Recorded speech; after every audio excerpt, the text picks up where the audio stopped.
All right, what's up, guys? I got Andy Patrick here. I'm just gonna ask him a couple questions, get to know him better, and talk about his journey coming up as a white belt. So, how long have you been training? Tomorrow will be 6 months on the dot. Dude, nice. Thanks. Nice. I had a little bit of a rib bruising. I went too hard too early, and That's right. yeah, and missed probably 4 weeks. But other than that, it's been pretty consistent for 6 months. What's been your experience as a white belt? As somebody starting, what were the stages of kind of your mentality or some of the mindset changes that may have happened from when you started to maybe the 1 month period, the 2 month period. I'm really fascinated by hearing what you have to say about your internal experience of just coming up. So can you speak to that? Sure. I think the first thing that struck me was that there's a broad range of competition that you run into when you come in here as a white belt, as a new person. Yeah. And so very early on, I had, may have been other new white belts, but experiences rolling that were encouraging, where I did better than I thought I would have done because I came in thinking I was just going to get dominated by everybody all the time.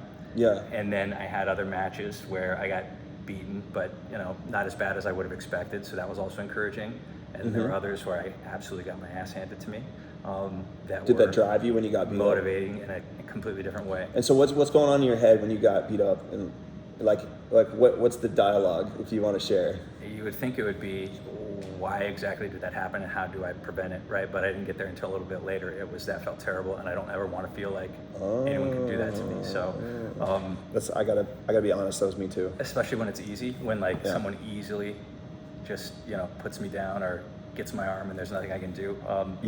I didn't ever want to be in a position. I'm not comfortable walking the earth knowing that there are men and women who could just do that to me on a whim, right? So that was how I thought about that early on. It's like you're chasing that Jiu Jitsu dragon, because it's that's a feeling that I think it lasts a long time. To be honest with you, it's there's always someone in Jiu Jitsu that's unless you're the top at the top of the top, which is a percentage that's so small, there's always people out there that are gonna be able to make you feel powerless. Yeah, it's motivating though. It is. And it's if you can get to a certain percentage of the population that can't do that, then you're getting to a place where you feel pretty comfortable just walking around. And I even say that to people, as kind of a joke when talking to people who don't train. I'm like, how do you walk around not knowing how to defend yourself? You're just being vulnerable. You're just in a business meeting, and then any moment this guy could just grab you with his big hands, just giant hands. What if a guy has big hands, just grabs you and just you don't know how to deal with it? How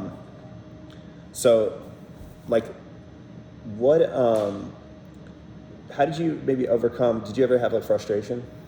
I had frustration a little bit with, in a good way, right? A motivating frustration. And so my immediate solution to that was to come and train every day. Ramp up your volume. Yeah, just do more volume and learn as much as possible, as quickly as possible, and get in shape, I think, which is a big part of this too, right? Building my endurance. And I went a little too hard, too early, and that's, I think, why I got that little rib injury. But after that, I kind of found the pace and the balance, and I think my body just got used to kind of coming more often, and I just got better. And like I told you before, a little earlier when we were speaking, there's still those people on a daily basis who dominate me, but I'm able to measure that it took them 10 seconds longer this time than it did last time. Yeah. And there are wins in that, and I have continued to see that kind of grow slowly with some folks and more quickly with others. But so that's a strategy for you to feel to measure your progress, is to say, hey, well, they're taking a little bit longer to get the thing they want to get. What other ways are you measuring progress? Because sometimes when you're measuring your progress, there's also a person getting better with you, and so it's tough because it's kind of relative. That if you compared yourself versus your beginner self, there's a big gap and there's a big difference. But then, in your generation of people coming up, the gap may be bigger or smaller, but it's less big than that difference. So how do you measure progress and stay motivated? I think the way the class is structured, you get an opportunity to roll with a lot of different people. In the course of normal class and then endurance roll, I love that. I You roll with like a new person. try to get there every week. There's lots of rolling, lots of changing partners, and you just get like a wide experience, and you get some wins that you didn't expect to get. I mean, nothing is more gratifying than you're getting beat by someone, and then one day you just beat them, and then you start to consistently beat them, and that happens. Nothing I think is more gratifying than that. But I tell people who don't do jiu-jitsu, like there's, in my head, 3 outcomes, right? When we're rolling, either I win handily and that feels good. It feels good to beat someone handily. Or you roll and it's tough and you either barely win or you barely lose, and that's still kind of gratifying in its own way. It feels like hard work. And then there's just where you get beat and there's nothing you can do. You get beat quickly and easily, and that's also motivating because, again, like we said earlier, I never want that to happen. So regardless of the outcome, whether I win, it's close to being a tie, or I just get dominated, I leave all 3 of those scenarios feeling motivated to try harder next time and keep coming back. What would you say your thinking has changed from month 1 to your 6th month now? Tomorrow. Yes, tomorrow's 6th month. So has your thinking changed throughout this process and your perspective changed at all? Or have you been consistently just kind of using the same methodology and thinking throughout the whole time, or have there been perspective changes? There definitely have been perspective changes. So a lot of my improvement, I was talking to Ryan about it earlier today, a lot of my improvement has been intuitive.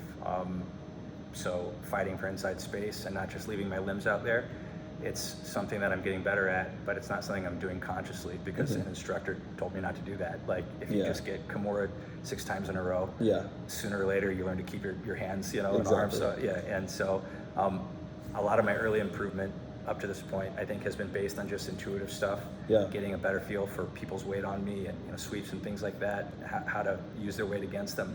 I have not been as thoughtful probably as I need to be about technique and the application of those techniques. And I think for me, that's going to be probably the obstacle to overcome to get to the next level. The next step, just being more consciously aware. Well, it's always like kind of a pendulum because, you're going to learn new moves and you're going to be very conscious about, what you're doing. And then your ultimate goal is to actually have this stuff integrated into your body and your systems, and then have it be unconscious.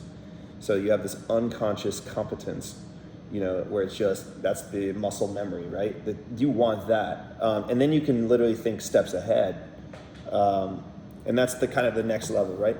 But first, you need to be consciously aware of like, okay, well, what should I be focused on? And so, the other thing I'll say that my perspective is changing on is the diversity of techniques. So I early on found 2 or 3 that worked well for me. Techniques. Probably wipeout one. So an Americana from side control. And so I would do that all the time. Or Kimura from close guard. That one was one that I was able to get early on. And then like an arm triangle. So I'm going to mount, switch sides, do the head and arm choke, and close it out. But I noticed as I roll with partners who I have been able to do that on in the past, and those are the only 3 moves I do every time, it gets harder and harder sometimes to do those moves. And part of that may be that those individuals are improving with their jiu-jitsu game. Part of it is Andy Patrick has 3 moves, so which one's coming and how do I protect against that? So it's very linear. I'm starting to see an importance of just being a little more, diverse in the dynamic application of techniques. Sometimes what you want to do is go to a move you like, and then work backwards. What's your submission that you like, and work backwards. How are you going to get there from this position? How are you going to get there from this position? How are you going to get there from the moment you slap hands? And then you've got your end in mind. That's the place you want to be. That's your goal. And everything's about getting there. So if you have, let's say, the game of like, you do that arm triangle, right? Well, it's like, what are the ways that you could set it up or get there that can help you? So you may need to work on your setups. It may be too like telegraphed. You know what I mean? Or you have one setup, and that setup is just they know what to expect. And they're already blocking it, and so you need to kind of almost be a little trickier about baiting them into. You don't necessarily need to change the submission, Sometimes you need to change the setup, and then also have a complementary submission or option that's on the other side of that option. So you can oscillate between those two options, like A, B, A, B, A, B. Go after A and then B's there.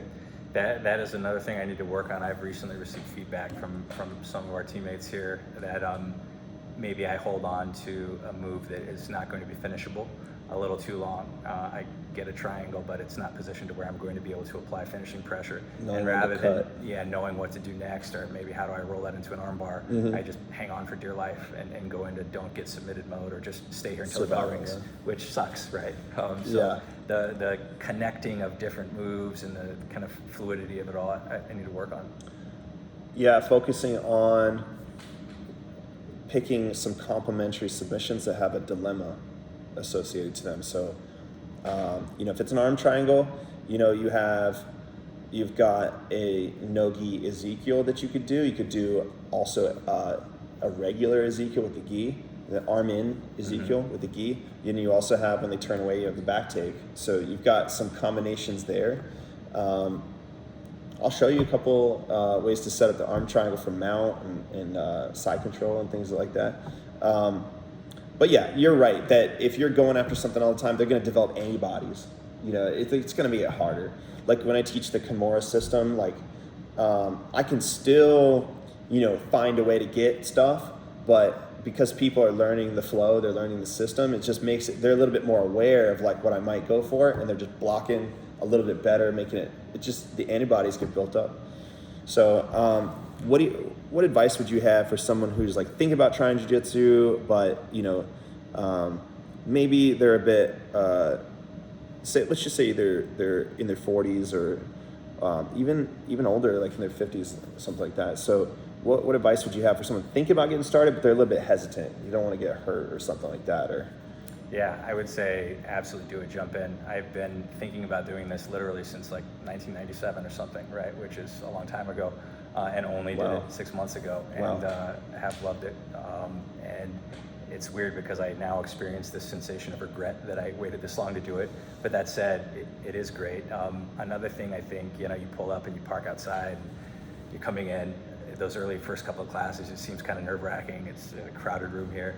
You don't know what it's going to be like to be a new guy or girl, right? Yeah. Especially being an older guy. But so just parking is kind of adrenaline. Coming in here what's this going to be like? But everyone is super cool and embracing.